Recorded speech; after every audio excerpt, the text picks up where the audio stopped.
from PRX. Friends beyond the binary, ladies and gentlemen, boys and girls, it's time to return to a place where G and DK, Simon, best friends, Richie and James, and so many other get together on a journey, trying to find what they need to find, which is kind of similar to sometimes I never know I'm looking, even when I guess I am a bit like a puppy, because, or even a mature dog, where I'm always digging holes. I see, what exactly are you just like? Don't worry about it. Like if I don't, Koa, my current dog, is not a hole digger, but this is just I think this is somewhat relatable, right? Like, so we've had other dogs in my life, but maybe we're all talking here. Maybe your life, maybe you know of dogs, or maybe you don't know. Like, there's some dogs that dig holes. And it also happens in cartoons. And in cartoons, typically they're hiding or finding bones. My dog we never gave a dog a bone. I mean, occasionally we would, but it was unrelated to the hole digging. Now, my dog did watch a lot of cartoons, though. Patty and Coco are the two dogs I'm thinking of.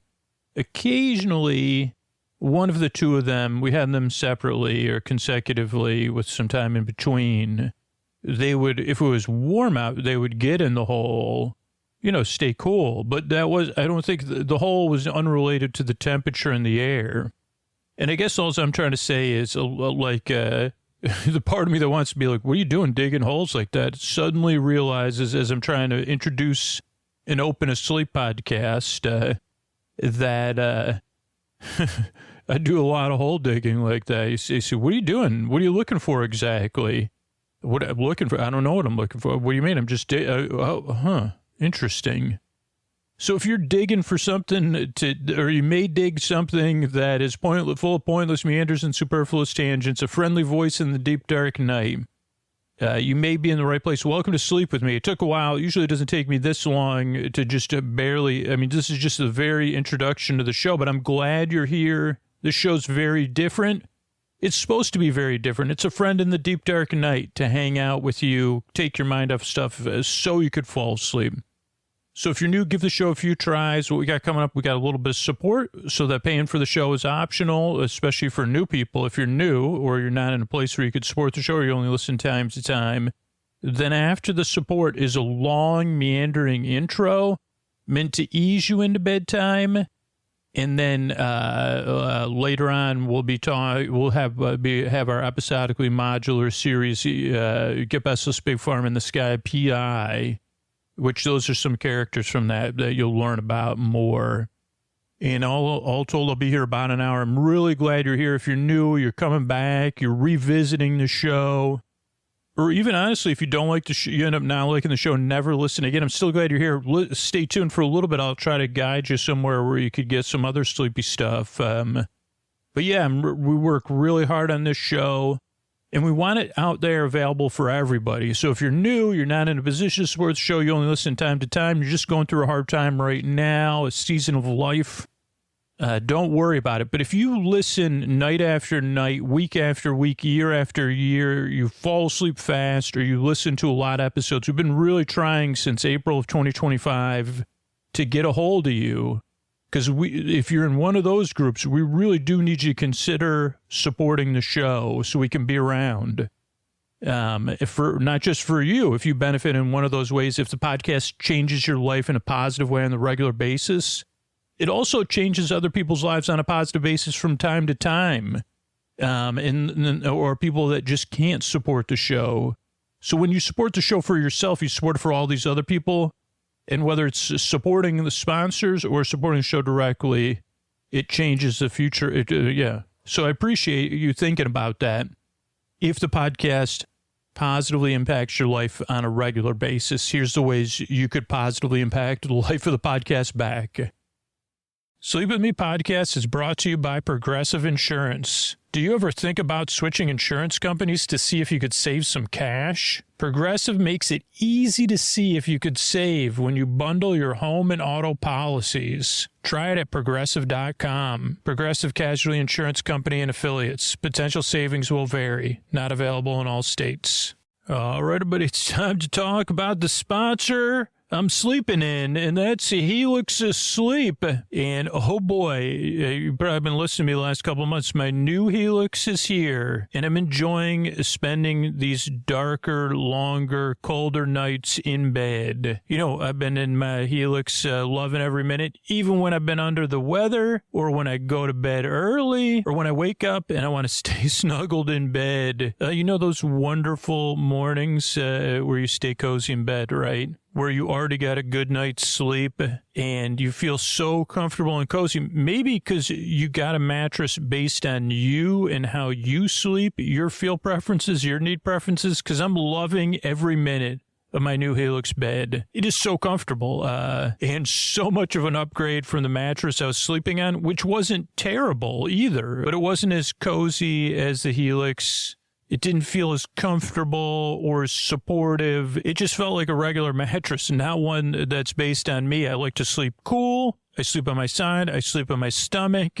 And I've developed a fondness for something a little bit firmer. And all I needed to do is go to helixsleep.com/sleep and take the Helix quiz. And I got matched with the Helix that fits my preferences, my sleep needs. It makes buying a mattress so easy. And my Helix came straight to my door, shipped free of charge. And Helix is the most awarded mattress brand. It's tested and reviewed by experts like Forbes and Wired. Go to helixsleep.com/sleep for 20% off site-wide during their New Year sales final hours.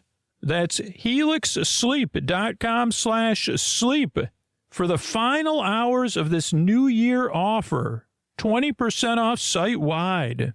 Make sure you enter our show name after checkout so they know we sent you.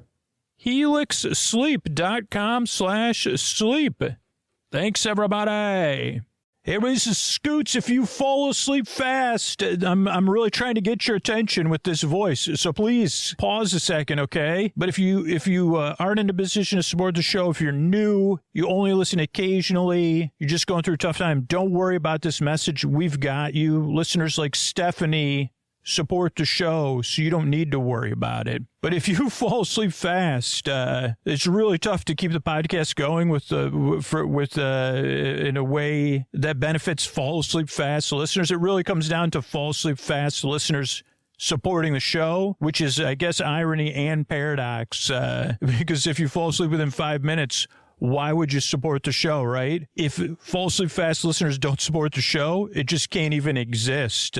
Pretty weird conundrum, unique to shows like Sleep With Me. So I don't know, is your why strong enough? Fall Asleep Fast, is that a big enough why to support the show? Would the show not being here be strong enough a why for you to support the show? Or is there something else, like something like Stephanie said? Stephanie's been listening to the show for 8 years, and I had the same experience Scooter describes all the time. Tried it, disliked it, didn't get it, and then I was traveling and I gave it another try. And I fall asleep really quickly now, and it's completely worth supporting the show. In tough times, Sleep With Me's been there. And I feel like I spend so much money on things that have no meaning in my life. This show means so much to me that I can't help but be a supporter. In the past, I felt like other people would take care of it for me, like there was people with limitless money that should be doing the part for the rest of us. But once I really thought about how I spend my money and my deep relationship with the show, I realized I am one of those people who should be a supporter. It took a while to step up, but I did. Scooter works hard for us, so do a bunch of other people, too. And hard work deserves fair compensation. I just hope my support is helping. Well, it is, Stephanie, and it's helpful to hear your why. And if you've got a why, but you haven't supported the show, you could support the show because of your why right now, especially if you fall asleep fast at sleepwithmepodcast.com/plus. But then I'm going to send you a video. I'd love to hear your why of why you're about to sign up and support the show. Or, you could be hopeful like me that someone else has a why out there and they fall asleep fast and they're going to sign up tonight. But if it's you, You could do that at sleepwithmepodcast.com/plus. Thanks. Oh, Mystery Bard. A lot of people help out on the show. Who are they? Chris Posty Poster Son sounds like an earful. Wrote the theme song. Edits episodes too. Carl W. the Legend. Also edits episodes. Ashley, Kenny, Scotty, Jennifer. Runner. Eric and the team at Astound are on the website. I am the Mystery Bard. I do the lullabies, yeah. I do commissions at JonathanMann.net. I'll write a song for you. Any reason at all. You can tell me the story and I'll make it personal. You see the kindness shine straight on through when the listeners form their own Facebook group. Keith, Stacy, Sarah, Julie, and Jennifer. These are your moderators. Get support dear Scooter on Patreon. Buy the merch and support the sponsors. You can find anything you want at sleepwithmepodcast.com. And we're so proud that we could dance. Rusty Biscuit, Lois, Anna like banana. Leah does the transcripts. Thanks, Mystery Bard. And hey, the thing I've been talking about lately is like there's ways to support the show beyond the sponsors and supporting the show directly. If you're an occasional listener, right? If you're a new listener or you can't afford to support the show, follow the show on your podcast app of choice. Make sure to like or comment if your app allows that, and say hi. Spread the word about the show in person when it comes up, or let people know about it. Go ahead right now. Follow the show on your podcast app right now. Then you get the latest episodes and stuff like that. Great. Yes, spread the word when you can, or sign up for. We're relaunching our referral program. It's going to be based with like live stream get-togethers every once in a while. We're going to make it more fun. You could sign up for that. Sleepwithmepodcast.com/refer. REFER. Thanks, and what do you say we get down with the show? Hey, are you up all night tossing, turning, mind racing, trouble getting to sleep, trouble staying asleep? Trouble waking up, which is what I've been going through, and not being whatever it is, I'm here to keep you company and take your mind off of it so you could fall asleep. Take your mind off whatever is keeping you awake. It could be thoughts. It could be thoughts about the past, the present, the future. It could be feelings, anything coming up for you emotionally. It could be physical sensations, changes in time, temperature, routine. It could be a combination of things, a mystery, change in your work schedule. Maybe you work a different schedule. Maybe you just don't know. Lately, getting to sleep has been a challenge for me, and I just don't know. I'm trying to practice my routine. It's just taking a little bit longer than I would be ideal, because throughout the night, I'm also not waking up on my own. I'm being woken up to care for my puppy poo. Or take her out and stuff, and so I'm having to stretch my nights a little bit longer, a lot like new parents in a sense, and never know when I'm going to be up and for how long, and so I don't know. The only reason, so I know what that's like, waking up and being like, oh man, and then trying to get back to sleep and all that. And I don't know what brought you here, right? What's keeping you awake? What keeps you coming back if you're a regular listener? But the reason I run through any of that, because sometimes people, they stop listening to the show because I pointed out something that's keeping them awake. And I only do it at the beginning of the show because it is important. Because in my experience of making this podcast over the past 12 years, hearing from people, and my experience as a person who struggles with sleep, is that a lot of people out there don't get it.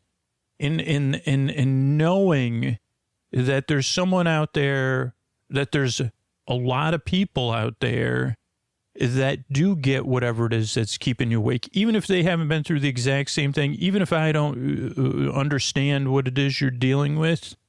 We may be able to relate, even if our feelings aren't similar or parallel, or our struggles. But the great news is there's enough people listening around the world that somewhere out there right now, as soon as I said that, I thought about Fievel because of the American Tale. That was one of the big songs of that. But somewhere out there in the world, there's someone listening who really does understand where you're at right now in this moment. They are thinking of you fondly, wishing you well, wishing you good night's sleep or a boyfriend situation, and they're rooting for you because they know you deserve a good night's sleep. They know you when you're rested, your life is more manageable, your life is better, and they want that for you. They're really hoping for it for you, and so. Yeah, they're out there. And not only that, they get to feel good. That not only do they root for you and wish you well, they can get the sense that someone out there is wishing them well. But there's also the experience of wishing someone well in the deep dark night and knowing that they have hurt like you've hurt, and you're hoping for good things for them, a good night's rest. It feels good. And they hope, like, hey, one day maybe this podcast changes your life like it's changed mine. And you could be wishing well for new listeners or regular listeners or people in the middle of something. And that's the thing, like me sharing this stuff. I know there's listeners that are wishing me and Co well in the deep dark night. So that's really the most important thing I'll say, even if you never listen to the show again. You deserve a bedtime without a bunch of rigmarole that you could look forward to or feel neutral about. And this is this nice indirect community of people who do share something and care for one another, even though it's in a direct way, even though it might be, I don't know, it's real, even though even if you're just lying there, kind of thinking nicely of somebody else, that's powerful. And receiving it's powerful too. So that's why I'm glad you're here. Now, this show is very, very different. So whatever brought you here is probably different than what you expected. Because the way it works is I send my voice across the deep dark night. I use lulling, soothing, creaky dulcet tones, pointless meanders, and superfluous tangents. So I go off topic. I get mixed up. My voice is not traditionally soothing, but it's not half bad. You say, oh, okay, it's not bad. And yeah, like I'm just here to hang out with you and talk to you or talk with you or talk near you. So when you searched for something to help you sleep, maybe you've spent your whole life like I have trying to find stuff that works, paying for stuff that works, and testing stuff out. And then you found this show, and you say, well, what is it? You're going on and on about me not being able to, I don't understand. I say, yeah, stick around. This show is very different. And if you get here and you're skeptical or doubtful or a little bit irritable, that totally makes sense to me. Because that's what I'd be like if I got here through a search or a recommendation or a friend telling me about it. Say, what is this? What's this going on here? So just give it a few tries. That's what hundreds and hundreds and hundreds of thousands of people have said to me. First, I didn't like the show. Second time, I was confused or disappointed. And then the third time, I woke up the next day and I said, wait a second. Is this what I've been looking for? I had no idea something like this could even exist. So just give it a few tries. Now, if you discover or you already know, like I said earlier, if this podcast is not for you, it's okay not to like me, right? It's okay if this show doesn't work for you. It is a niche thing or a niches. It's specific. It is, most people's reaction is, that become regular listeners. Oh, wait a second. I didn't know something like this could exist. This is great. But if that's not your reaction, I mean, after the third try or immediately, like, I don't know. You're not my taste. That's fine. We have a website set up for you. sleepwithmepodcast.com/no thank you. And you could check out other sleep podcasts and sleepy stuff because everything I set up until this point is still true. And all the other listeners want that for you. They all want something nice for you, a nice restful bedtime and sleep audio. I've been doing this a while now, before it was a big thing. And so it's different. It is like what works and helps some person out doesn't help everybody out. But we just still share a lot of that underlying stuff. So just give it a few tries and see how it goes. One thing that takes some getting used to is this is a podcast you kind of listen to, like a TV on in the other room, a show streaming under a pillow, like a music down the street, or, when somebody's listening to a radio in the summertime and it carries and it's kind of nice. You're kind of not listening to it, or maybe sports. It's something you can listen to, but you don't have to. Or I was trying to explain to somebody yesterday that like they were confused because they said, and it was my fault. Like I said, hey, my dog like watches TV. And they said, your dog watches TV? And I said, yeah, when I'm not home. Well, she doesn't watch the TV. That's where I lost them. She's not looking at the TV. She's listening to it. And particularly, she likes the sounds of Addams Family. But they were caught. Your dog watches Addams Family? Oh, maybe it's because it's black. It's kind of like the Sleepless stuff. They're like, maybe because it's in black and white. I go, no. She's not watching. I'm sorry, I misspoke. She listens to TV. But at that point, it was, but it's very similar. Koa prefers the Addams Family over thousands of things I've tried. I've got a couple other things, but I'm not ready to say she likes them. And she likes listening to it, even though there's only like 56 episodes or something total. There's something about it. And what's my point? She's not really listening, right? It's not like she recaps the plot to me, or tries to reenact it when we're out for a walk, or says, where's the hand? Why are you bringing my food? Why doesn't the hand bring me the food? And I say, I mean, if that happened, I'd be like, I guess I'd be like, okay, I can make a sleep podcast for 30 more years pretty easily now. Though I don't think I'll run out of ideas anyway, but that'd be helpful. All right, so what was my point? Oh, this is a podcast you kind of listen to like background noise. And this is also a sleep podcast that is not here to put you to sleep. I'm here to keep you company while you fall asleep. There is no pressure at all to fall asleep. No expectation that you need to have. The reason the shows are over an hour is so you don't have to think about falling asleep. Even though I pointed out, it's to offer some relief, right? That you say, okay, this show's going to be here for me. And I say, yeah, it's going to be here whether you're listening or not. So because my job, well, there's people listening who can't sleep at all, people who are waking up in the middle of the night and who need a break during the day. They might be listening for a little while. So I'm here to the very end throughout the whole show for them and for you, whether you're listening or not, or whether you need to. You say, oh, okay, now I kind of need to listen.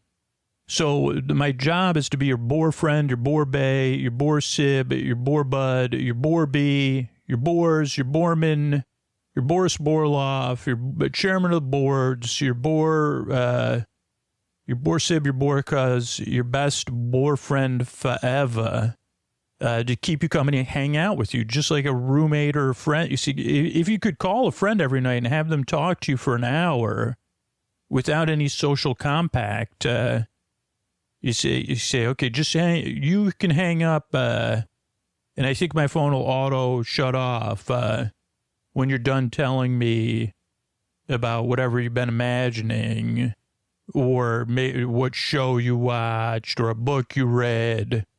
Because we put out a lot of different styles of episodes to keep the selection coming. And, so I guess that's... so it's a podcast you don't really listen to. It doesn't really put you to sleep. I keep you company so you could fall asleep. It does put people to sleep, but it just takes some getting used to, like I said earlier. And the structure of the show, I want to meet you where you are, just in case you're new or you're coming back. We haven't changed the structure of the show in quite some time, but show starts off with a greeting. Friends beyond the binary, ladies, gentlemen, boys and girls, so you feel seen and welcomed in. Then I try to talk in the style of the show so you get a sense of what the rest of the show is going to be like. And you say, oh, okay, it's kind of a little bit nonsensical. Maybe I'll check it out. Then there's support. So the paying for the show is optional because there's really kind of two large pools of listeners, right? New listeners, occasional listeners, and people going through a tough time. And then there's super listeners, like people that listen on a regular basis. And for all those occasional listeners, new listeners, people who can't support the show, the sponsors and the listener support enable the show to be free for all those groups. So we do it together, really. And that's what the support is about. Then there's a long, meandering intro.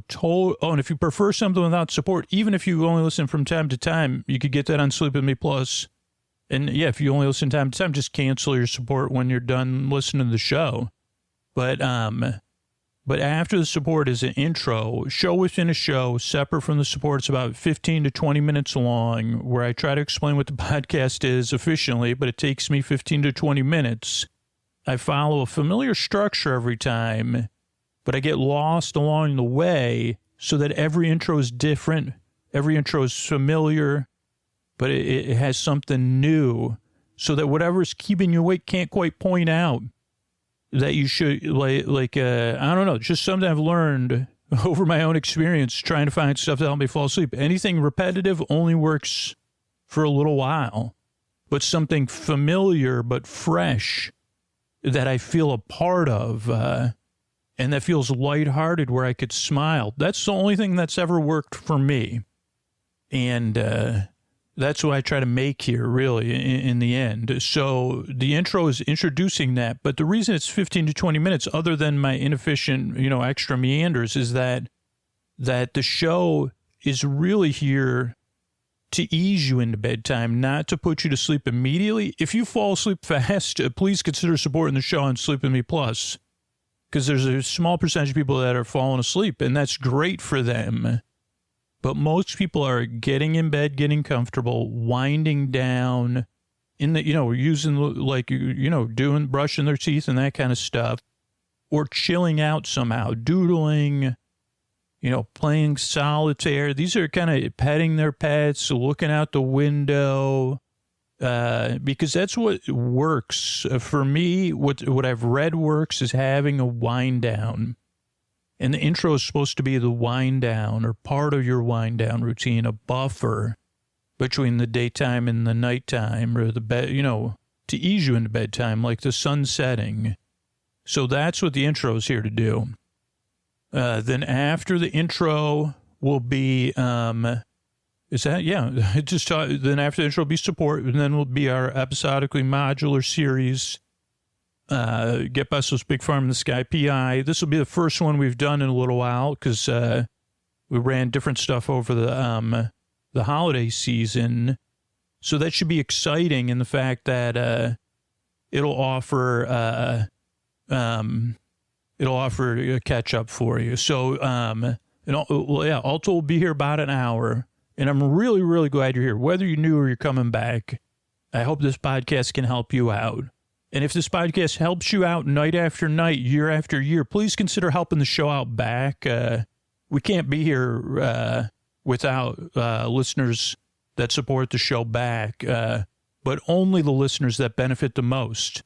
So if you think you benefit a lot from the podcast, please consider it, and then we could be here for you and for everybody else. And here's a couple ways you could do that. Thanks. Hey, everybody, it's Scoots, and I just wanted to let you know, if you prefer a version without the ads of the show because of your listening style, you listen all night long, or you just prefer something without ads, the ads, whether it's asking for people to support the show or our wonderful sponsors, that's what enables us to keep making the podcast night after night, year after year, and put it out for everybody. The sponsors in the show do need the support of the people that listen the most, but if you say, no, I just prefer something without ads, you can get ad-free episodes on Sleep With Me Plus for $60 a year, a whole year of Sleep With Me ad-free episodes, or $7 a month if you want to test it out for a month or two. If you just prefer something without ads, you also get a ton of other stuff on Sleep With Me Plus. But if you just prefer something without ads, like a lot of people do, you could get that at sleepwithmepodcast.com/plus. Otherwise, the ads are the cool thing. Me asking for support, the people that support the show and support the sponsors. Some people prefer to listen to this version, and I love you. And I love making the show for everybody. And that's what 2026 is going to be all about, is keeping this podcast out there for everybody who needs it. Thanks. Oh, Mystery Bard. A lot of people help out on the show. Who are they? Chris Posty Poster Son sounds like an earful. Wrote the theme song. Carl W. the Legend. Ashley, Kenny, Scotty, Jennifer. Eric and the team at Astound are on the website. I am the Mystery Bard. I do the lullabies, yeah. I do commissions at JonathanMann.net. I'll write a song for you. Any reason at all. You can tell me the story and I'll make it personal. You see the kindness shine straight on through. When the listeners form, there will be Facebook group. Keith, Stacy, Sarah, Julie, and Jennifer. These are your moderators. Get support your scooter on Patreon. Buy the merch and support the sponsors. You can find anything you want at sleepwithmepodcast.com. And we're so proud that we could dance. Rusty Biscuit, Lois, Hannah like banana. Leah does the transcripts. Thanks, Mystery Bard. And hey, the thing I've been talking about lately is like there's ways to support the show beyond the sponsors and supporting the show directly. If you're an occasional listener, right? If you're a new listener or you can't afford to support the show, follow the show on your podcast app of choice. Make sure to like or comment if your app allows that, and say hi. Spread the word about the show in person when it comes up, or let people know about it. Go ahead right now. Follow the show on your podcast app right now. Then you get the latest episodes and stuff like that. Great. Yeah, spread the word when you can, or sign up we're relaunching our referral program. It's gonna be based with like live stream get-togethers every once in a while. We're gonna make it more fun. You could sign up for that. sleepwithmepodcast.com/refer, REFER. Thanks, and what do you say we get down with the show? All right, everybody, Scoots here. This is our episodically modular series, Get Besos, Big Farm in the Sky, PI. And what is that? So this is a series with reoccurring characters that you could listen to in any order. If you're joining us, this might be a good time. This is our first episode of 2026. And we'll catch up on everything you need to know. And then you could listen to episodes 1 through 15, just like they were prequel. You see, they had 15 prequels in that story. Well, I mean, whatever works for you. You don't have to listen to them in any order. That's why I do it this way. But you could, or you could do both, or you could listen to it out of order and then in order during the day, or second listen, or when you need a break. That's why I make an episodically modular series. Now, Get Besos, Big Farm in the Sky, PI is, oh boy, is it quite the series there. I mean, I remember... Like it just like it was not yesterday, but some time ago, the show started in the beige world, kind of like an unadorned dorm room with James Cash and Richard Warren, and they were talking about this the blandness, but one of them seemed like he had something else going on, because Richard Warren, a.k.a. Richie, he was in a particularly good mood, and he said he'd been studying up on good choices and bad choices, or not so great choices, and thinking about the previous series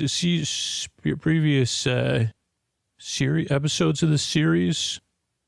And then he was talking about the musical Les Mis and Javert, Inspector Javert, and then they kind of reminisced. They've been on a bunch of adventures that have kind of they're always trying to find Get Besos, spelled like kisses, right? But that's someone's last name, Jiff, who they're kind of friends with sometimes and not other times. Jiff is an earthbound human. But they've spent their time, because they were once titans of retail industry. James Cash had a store named after him, JC something, JC Coinage. Oh boy, was that store great. And then Richard Warren had a store. Oh boy, Richard R. It was just called Richie's. And sometimes it was called by his last name, but Richie's was probably, I don't know if I wouldn't mind shopping at Richie's. Sounds more like a place I'd get like a Snapple than everything. But they had been throughout the history of their lives, and they're post-earthly humans, meaning they were once earthbound humans. They transitioned to the next realm. Their realm was the beige world. And then they decided, Richie kind of decided, I guess he was feeling a little bit of envy, because even in post-earthly realms, full disclosure, no, not everybody's perfect. Take a little bit of the pressure off. They don't expect you to be perfect in every post-earthly realm. There probably is a few. Hopefully, I mean, I don't actually, I hope there isn't, but I mean, I'm perfectly imperfect, you know? So, but he was saying, I'm not sure about this GIF. He seems to have come up with this like internet-based version of our businesses, and he's the new titan of retail, but it's no longer in-person retail. And so they have had 3 seasons of adventures where they said, hey, let's go back to Earth and find Jiff. That's the getting part. They say, where is he? We got to go get him if he's jet setting or whatever. And then they said, let's talk to him, maybe sternly, about his retail, you know, our views on retail, his views on retail, and our legacy. Now, this particular time, it comes out that Jiff has a list that Richie made. Richie did not keep a copy of it, and he sent them to look for earthbound humans that ended up, well, he said earthbound humans in non-positive realms. So like you say, let's just say the beige realm, kind of dull. Maybe you're there not to go get Besos if you're there. But, you know, people make their choices. I mean, if you got into a realm and there was a neon sign that said the perfectly welcome to the perfectly imperfect realm, you're perfectly imperfect and you're welcome here. That could be a realm I'd be excited to be in, right? I'd say that's a positive realm, post-earthly realm. Now, if you got to a post-earthly realm and it didn't have a sign, like it had a more gloomy sign or a frowny, you say, is that neon's too bright and it's a frowny face? That could be that you're entering a non-positive post-earthly realm. There's a lot of them that are well-known.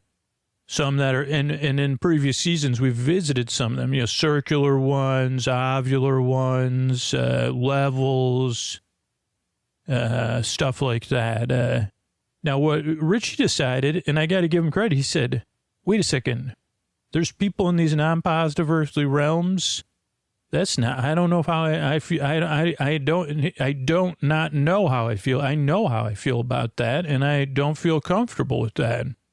And now he only picked the people he likes. Now he didn't realize that Inspector Javert, or maybe he did, was a fictional character. But the perfect example is what happens. He, that was one person on his list, right? Hey, this is not, you know, is Inspector Javert in a non-positive earthly realm? No, he's in a book or a musical. Okay, but he didn't get, no one ran through that with him. Now, it ended up there was a technicality that probably is in other fictions where if you have a strong belief, at least in this particular piece of fiction, just as in this particular piece of fiction, just repeating that so you can feel free to daydream. Don't worry about daydreaming in reality. But in this particular piece of fiction, if you had a strong belief in something, it actually made it palpable. So his belief that Inspector Javert was in a non-positive earthly realm, by the way, also in non-positive earthly realms, you can't follow a logical path. You can explain things in a logical path, but it doesn't necessarily make any sense, and it doesn't necessarily apply. It's just the limits of our language and my understanding, my intellectual understanding of these things. So I'm simplifying it and kind of not expressing it perfectly, but basically by thinking about Inspector Javert, believing that he's in a non-positive earthly realm, it kind of put Inspector Javert into a post-earthly reality, I guess you'd say. I mean, I can't get into the cosmic, you know, whatever, like who did this, you know, I don't know any of that. I'm just trying to explain what's going on. So anyway, but he's also, so he's not just set on that. He's set on, we start to get the sense that Jiff was not listening to Richie. Because basically, I guess he was supposed to find everybody on Richie's list and then report back to Richie. Oh, okay, I found Javert. Your dear Inspector Javert. So then they say, well, now we got to go. We don't have a copy of the list. That's what Richie said. What do you mean you don't have a copy of the list? No, but Jeff's got the list, but I kind of remember some of the things on there. So they go down, they meet with Skiffy, who runs a ferry boat down there. He's good friends. Flagelaus or something, I think is his name, maybe. So they get down there. Then they start trying to find, I can't remember the order of anything anymore. That's why this show's episodically modular. But they start to look for Javert. They find out about one of the post-earthly realms, kind of a Norse one. And they meet some people there. I don't think they ever meet Javert. Or maybe they do. They get him called. Like, Javert is very interested in this post-earthly realm. And, eventually, I think because they want to reunite. Oh, yeah, they meet Javert's mother. And then they're trying to reunite the two. I think that was successful. Also, there's the Big Farm in the Sky PI. But maybe I'll just run through. Oh, and I think the Big Farm in the Sky PI helped them with that part. So, yeah, let's see. What else? Then we go then we meet, I think we were supposed to meet Sisyphus. Maybe, I don't know. And we go to another realm where this is the Big Farm in the Sky PI, these realms that are being refurbished, presumably or definitely by Jiff, seemingly for sorting, warehousing, fulfilling orders, and those kind of things. And so we start to get this hint to this idea that, wait a second, is Jiff going to use the post-earthly realms in some sort of capital way, like division of working stuff? I say, wait a second, what is he up to?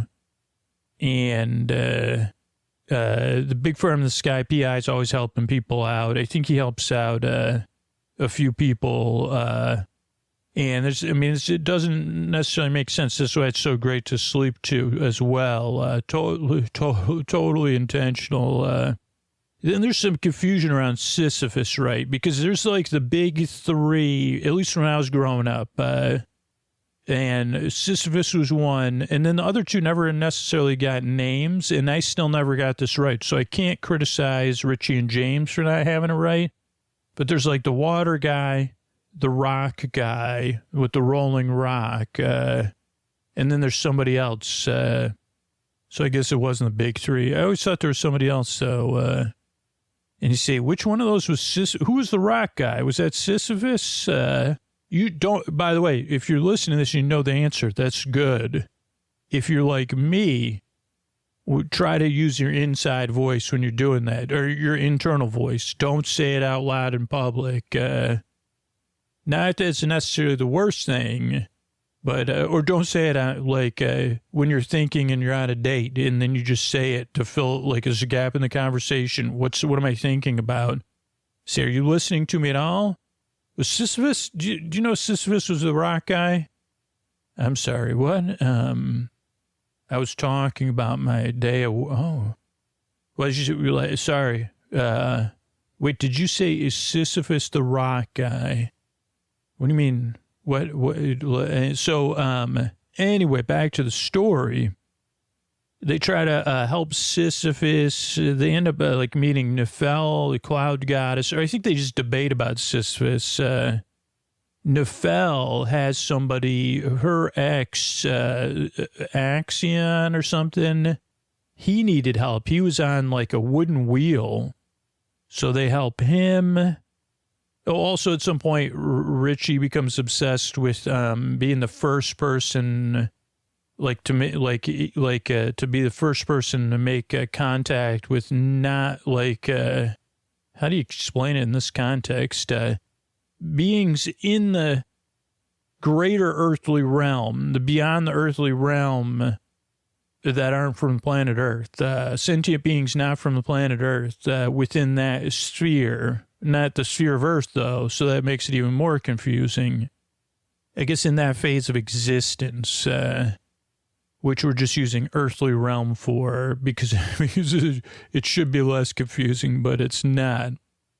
So they do meet, so other people we come across and help out. This Axion guy, at other points, horse lords and the horse ladies need some help. They're somehow related, I think, to Axion. Daedalus needs some help. So they get to meet for Daedalus, and also like a bunch of other people in that that realm that could have used some assistance. I believe there's even like improv night court show. I don't even know. Like redoing sitcoms. And a lot of times, like as they're rescuing these people, they don't have any place to put them, so they put them in Florida. And I mean, when I say Florida, I mean our Florida, because a big farm in the sky, PI, is friends with two earthbound humans who are in their early 20s, G and DK, and they live right outside of the town. It's the largest active lifestyle community for people over, I don't even know if it's 55 or 60 or 62, but it's there. So then also, Richie wants to help Moriarty, not Moriarty from the books or the movies, but the Moriarty from the holodeck on TNG, Star Trek The Next Generation. I think thinking he could outsmart him and use his smarts, or maybe again out of like a little envy. Luckily, I think James mostly intervenes and says, also we find out at some point, I don't know when, I think this is a common thing, and probably the blanket's name changes, but Richie had a blanket named Blanco that he loved very, very much that was taken away from him. So within these hours and hours of, there's like a vulnerable moment he has about his Blanco. I think he writes a poem about it or something. James and Richie almost always break up as best friends. That's another I guess you can't say it's a trope, because if you listen to the show at all, you'd say, makes sense. Another thing I'll just tuck in here now, and I've done more and more of a better job at making sure Richie is totally fictional, right? Even though personality-wise, he's been around for a long time, since the beginning of the podcast almost. So there may be like common figures that like are similar to Richie, but they must have like listened to the podcast and said, man, this is the way to be, Titan of Retail. So any similarities to Richie are probably, I mean, I guess he's inspiring people, but when you say, okay, I guess, interesting, okay. Well, he did have a blanket he loved. So that part is true. Oh, what else do we have here? So they get the drive. They do take the drive that Moriarty's on, even though we only learn about it later. I think we meet somebody named Pithy, who also needed help. That's someone. I don't think he's Nefel in this Axion's child. But that's when the horse lords and the horse ladies help them, because they're like stuck. A lot of times in these post-earthly realms, you get stuck in these loops, and I mean, especially in the ones that are most portrayed in what I may come across, which is a limited, you know what I'm saying? So at some point, like, there's horse lords and horse ladies, multiple people from like mythology, fictional beings, all in Florida. Simon, the big farm in the sky PI, continues to help out with all that. One of the good things that happened was that even though James was really into Silver Surfer, this was before the Final Four, or not the Fantastic Four movie came out too. Luckily, they didn't get involved in any of that. I mean, that's like good news for everybody. Then a couple other things that come up is at some point we learn about this conference, and the conference is for people that are involved. It keeps being hints about it, like for people that work in the post-earthly realms, and Simon meets Lilith, who's a librarian in the post-earthly realms. She was classics professor on Earth, a librarian in the post-earthly realm. And Lilith says, I can help you if you get me into that conference. She had heard of it. And she goes, I'd like to go back to Florida, and I'd love to be a human again. Turns out that's a big thing, because they get to this conference, and everybody, so there's a conference. Now, this would make sense on paper. So let's see. We're talking a lot about a lot of people. If you consumed like your progression through imagination and fiction was like mine, you got the sense, there's only one post-earthly realm. Like that's kind of let's just use me as an example. I don't want to put it on anybody else.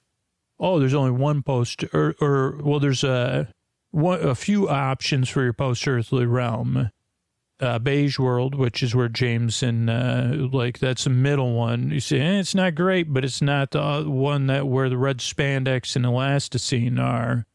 And then you say on the other side is the great one. You say where everything's great, it's unbelievably awesome.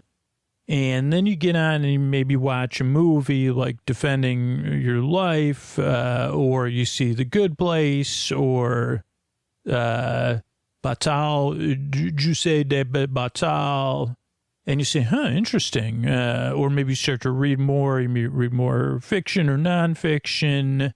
Maybe you explore other spiritual paths. And they say, I wonder, I do wonder if there's other post-earthly realms. And then if you get to the point I do, you say, okay, is there within this fiction I'm telling you, or like limitless ones or not?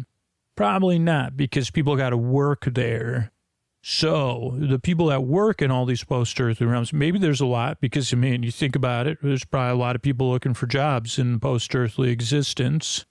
And this is an assumption, but also if there's non-post-earthly human forms of existence, those people may or may not need jobs. And you say, wait, on Starfleet, people worked at Starfleet, and there was that whole, humanist utopia, with the replicators. So people still had jobs in Star Trek. So, before, I don't know why I'm using it to defend myself, but you say, yeah, people like it to have purpose and something to do that gives them purpose.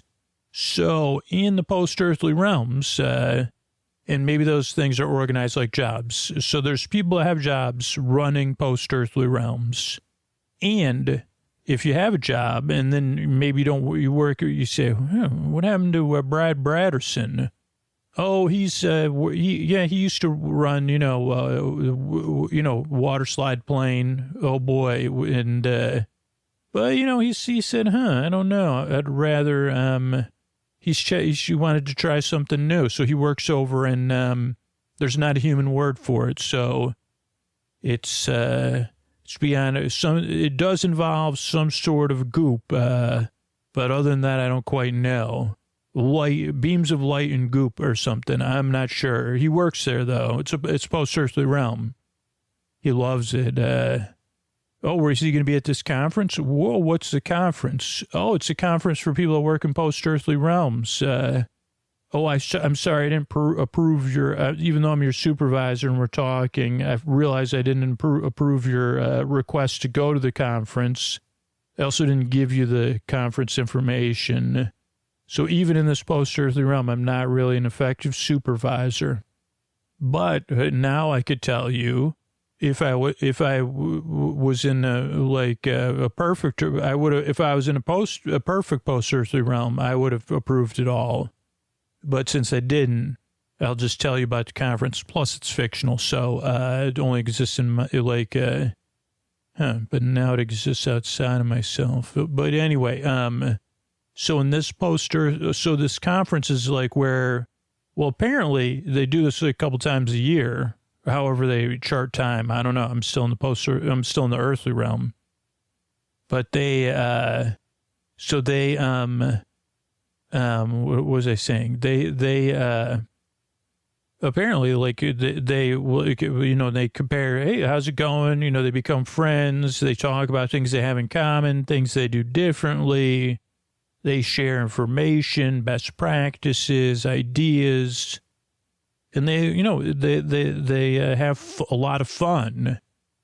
But there's other times in the history of, like, beyond history that they also say, well, we're changing some things around, and we're wondering what we should do, and then people have proposals. So also these guys, Richie and James Cash, keep making the universe prove its resiliency.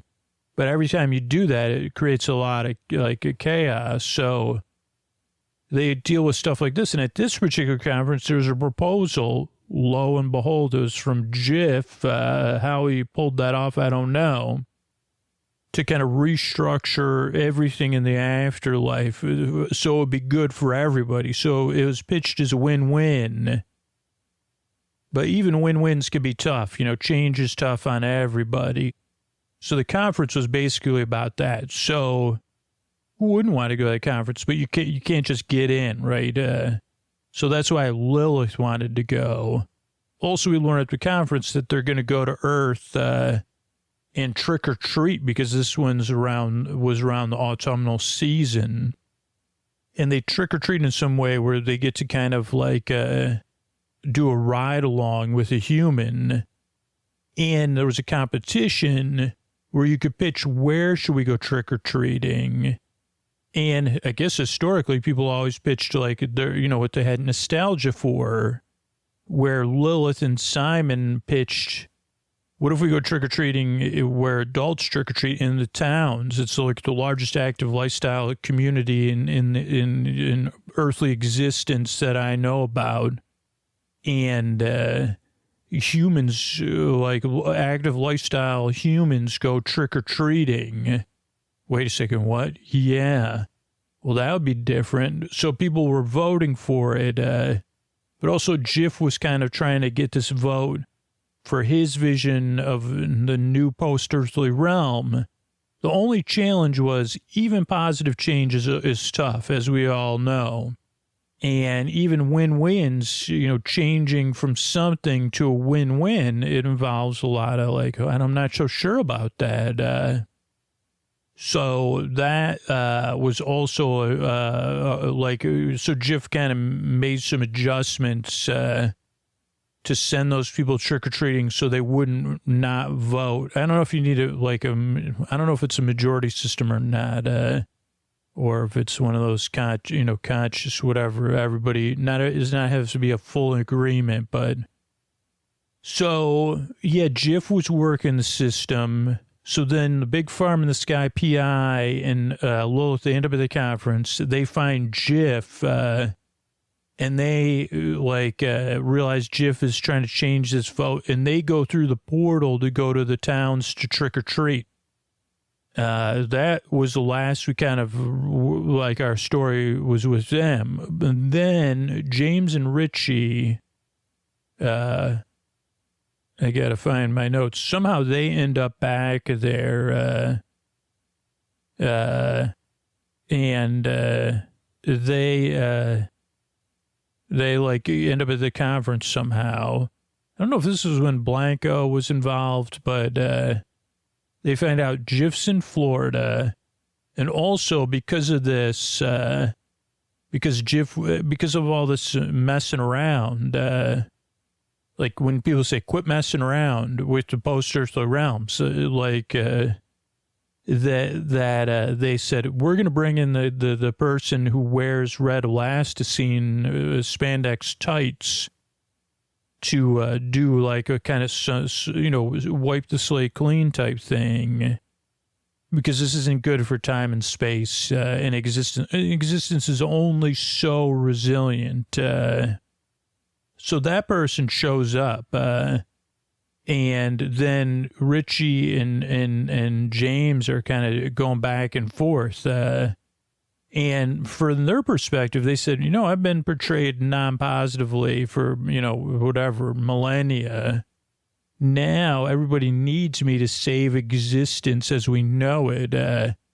Finally, I have a positive role to play in this this great drama called, existing in whatever, in many realms beyond our understanding.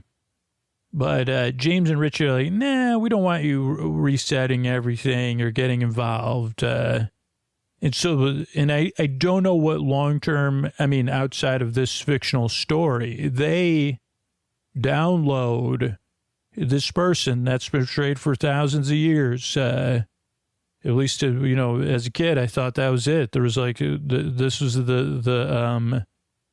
like when you play a video game, this was the final boss, that people that make choices like me end up facing.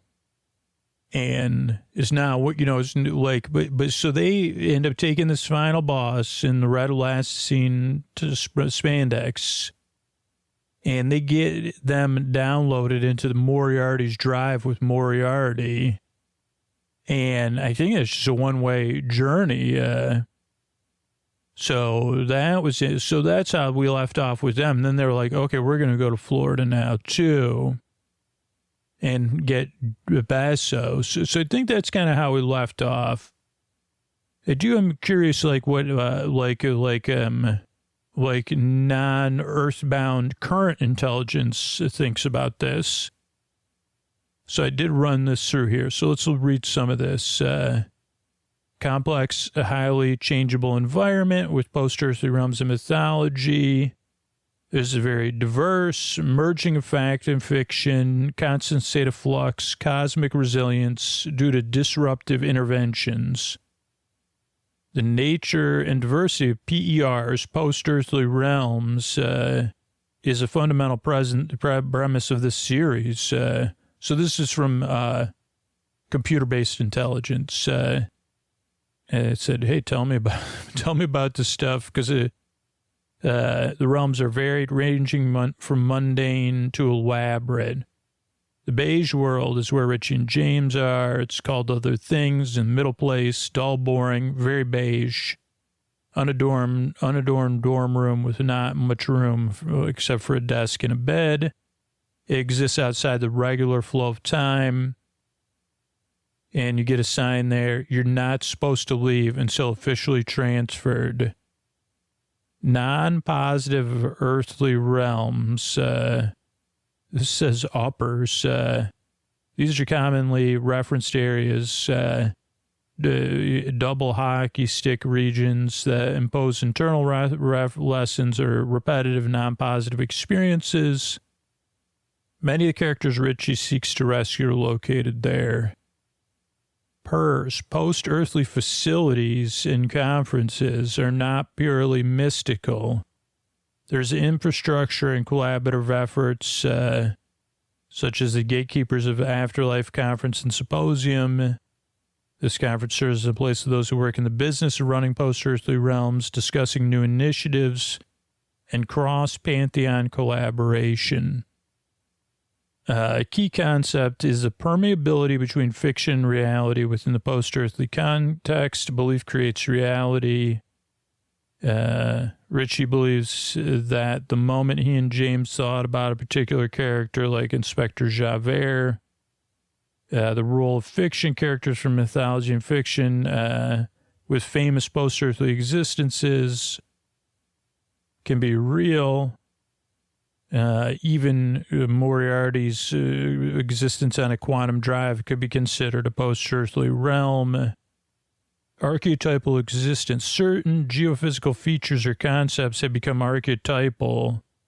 Even figures from a theme park ride. Oh, I forgot about that one. Like the children from It's a Little World. It's a Tiny Earth or whatever we're in.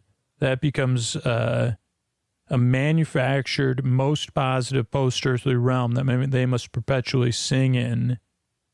Okay, here's characters. Okay, this is interesting. Mythological figures and their predicaments. Javert. He's in Norse realm called El. And he gets helped by Richie and James. Then there's Axion, post-earthly being kind of on a permanent loop that's warm. Pithy is son of Axion. He's in Upper. He had a crush on Persephone, who was partners with Hades, and he had to carry rocks and forget things. The horse lords and the horse ladies, they're Nephel's children.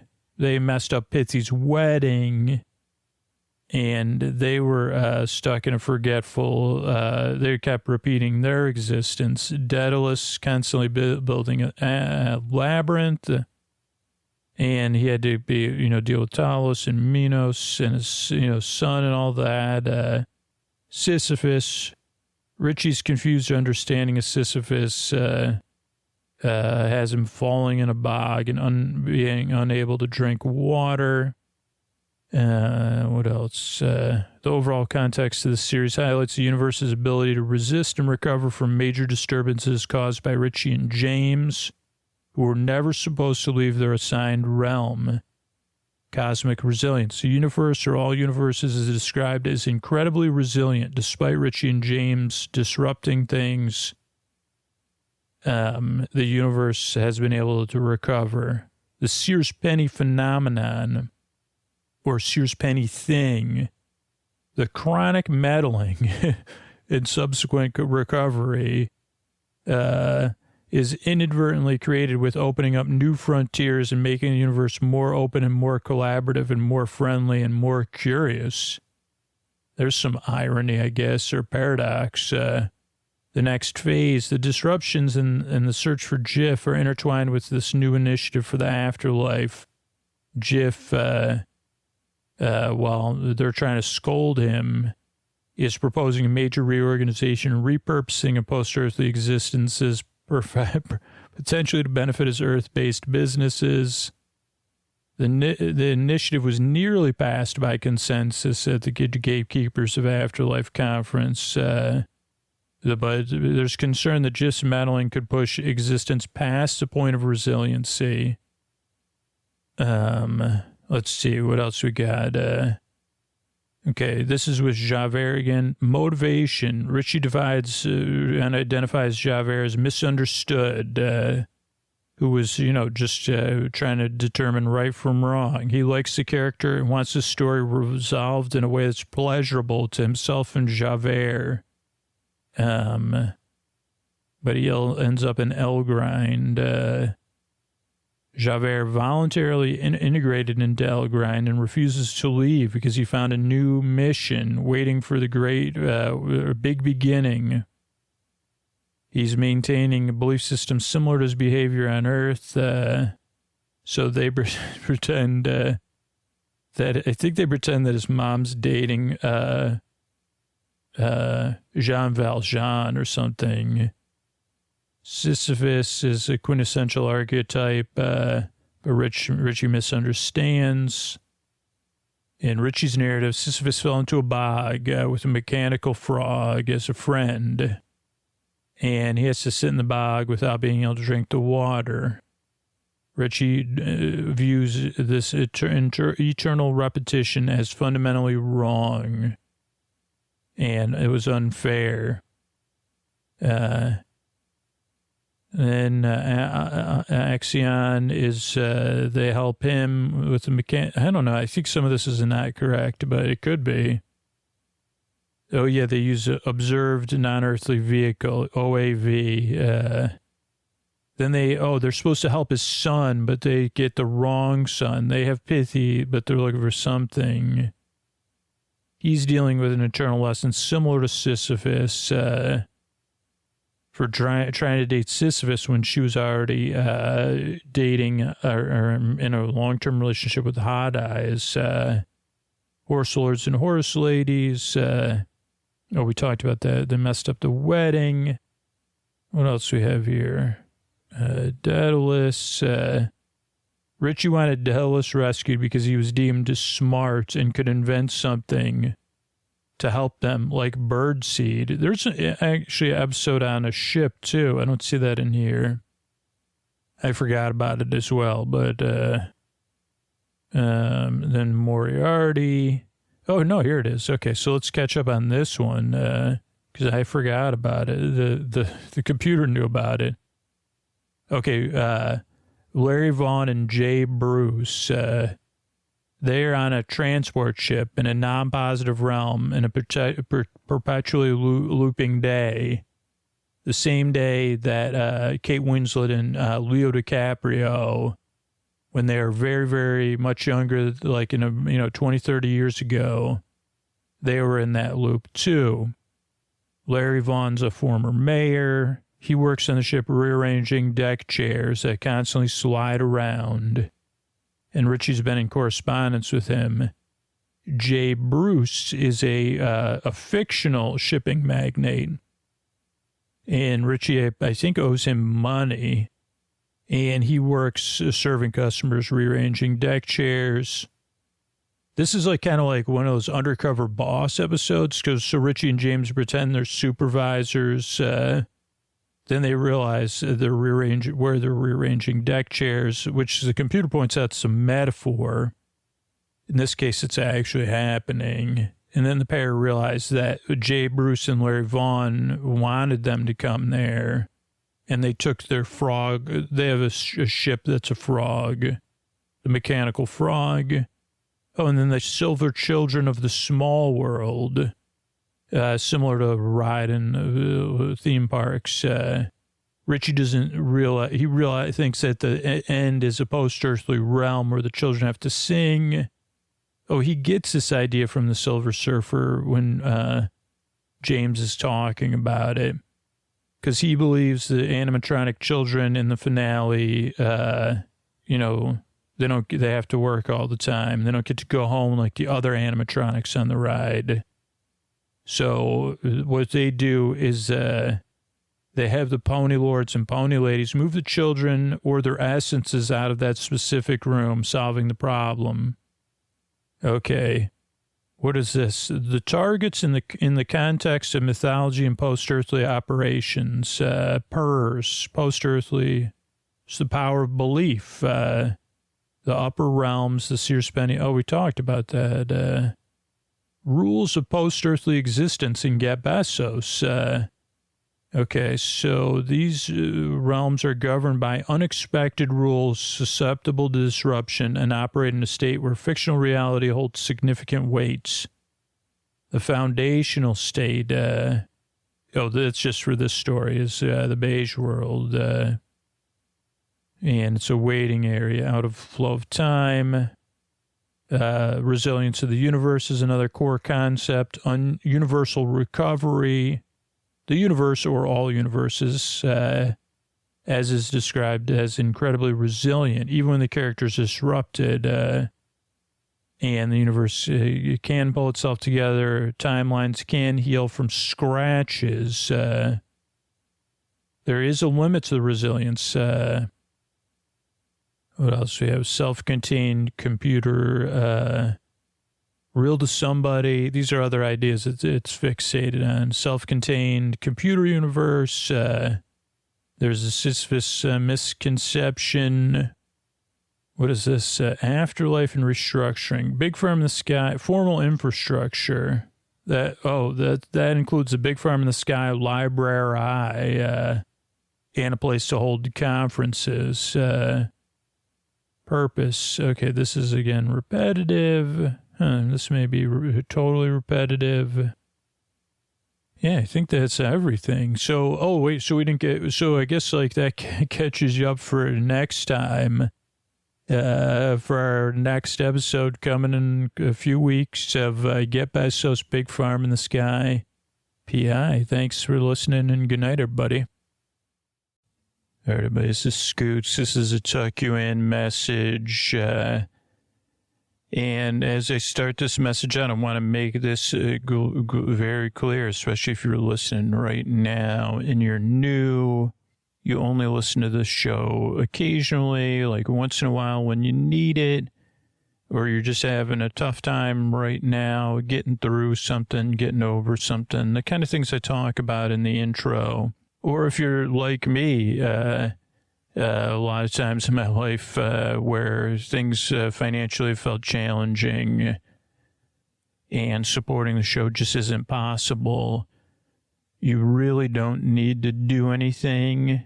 You don't need to support the show directly or be concerned because we really do have you. And I'm going to read through some testimonials of people that support the show for them and for you. And those testimonials are just a few of the thousands of people that support the show so it can be here for people that can't support the show, or it really wouldn't make sense if you're only listening occasionally, if you're new, for you to support the show. So we have you covered. Like the listeners who I'm going to read through tonight, and like I'm trying to return to doing, we've done in the past, they're the reason the show can be here night after night, and that you don't have to worry about it. But before we get to those testimonials, there is a BUT, right? If you are listening right now and you normally listen all night long to 2, 3, 4, 5, 6, 7, 8, 9, 10 episodes a night, or you listen most nights during the week, if you fall asleep fast and you just happen to be hearing this, or you've been listening longer than a year, if the show is a big part of your evenings, your wind down, and your sleep, you know, that's where I've been trying to be more and more clear and direct. I love making this podcast. The people that work with the show, work on the show, love making it. I love being a service, trying to bring sleepy joy and delight, help you fall asleep, bring you comfort in the deep, dark night. But the only way that happens is if you're in one of those listener categories, is if people that listen the same way as you do support the show. And we all go through seasons, right? So maybe you had your season of supporting the show, or maybe your season of supporting the show's coming up, or maybe you're like, well, I'm not sure. Let me look outside and see what I think. Or maybe you're hoping like that someone else will support the show, because it is either you or someone that listens like you supporting the show, or it's no one supporting the show tonight, right? It's either an all-night listener other than you, or you, the all-night listener, you, the multiple nights a week listener, you, the person that's been listening, or someone else that listens just like you, or it's just to be clear, like that's really what keeps the show going and impacts ups and downs of the show. So I don't know if tonight's your night.